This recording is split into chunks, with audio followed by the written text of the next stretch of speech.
67 लाखापेक्षा अधिक महिलांना आज आपण पहिल्या दिवशी लाभ वितरित करत आहोत।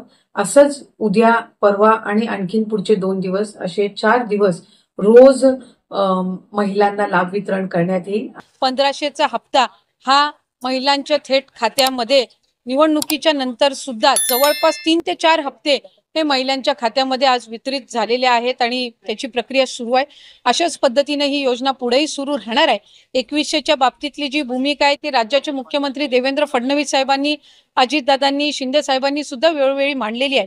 एखादी महत्त्वाकांक्षी योजना ज्या वेळेला आपण आणत असतो त्यावेळेला त्याचा योग्य तो निर्णय राज्याचे मुख्यमंत्री आणि महायुतीचं सरकार ज्या वेळेला घेईल त्यावेळेला विभागाच्या वतीने आम्ही ते निश्चितपणाने या ठिकाणी घोषित करू। आज 1500चा लाभ देत असताना सुरुवातीला तर विरोधक म्हणायचे की हे 1500 पण तुम्हाला मिळणार नाहीत, पण त्यानंतर आम्ही ही योजना यशस्वीरित्या राबवली। त्याच्यानंतर म्हणायचे की निवडणुकीच्या नंतर ही योजना बंद होणार, पण आज 2,52,00,000 महिलांपर्यंत आम्ही हा लाभ त्या ठिकाणी पोहोचवत आहोत आणि आज 36,000 कोटींची जी तरतूद अर्थसंकल्पामध्ये करण्यात आलेली आहे जेणेकरून ही योजना अशाच पद्धतीने पुढे सुरू राहावी। त्यामुळे आम्ही कुठलाही महायुतीच्या सरकारने लाडक्या बहिणींना दगाफटका दिलेला नाहीये।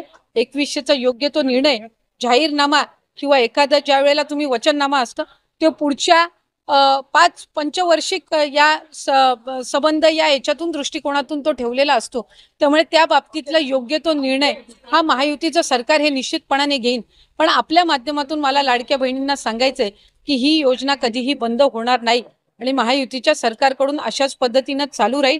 या उलट या अर्थसंकल्पामध्ये महिलांना आर्थिकरित्या सक्षम करण्याच्या दृष्टिकोनातून उमेद भवन असतील, अस्मिता भवन असेल, त्याचबरोबर त्यांना सक्षम करण्याच्या दृष्टीतून आर्थिक साक्षरता आणणं असेल, हे सगळे उपक्रम हाती घेण्यासाठी सुद्धा भरीव तरतूद ही या अर्थसंकल्पामध्ये केलेली आहे।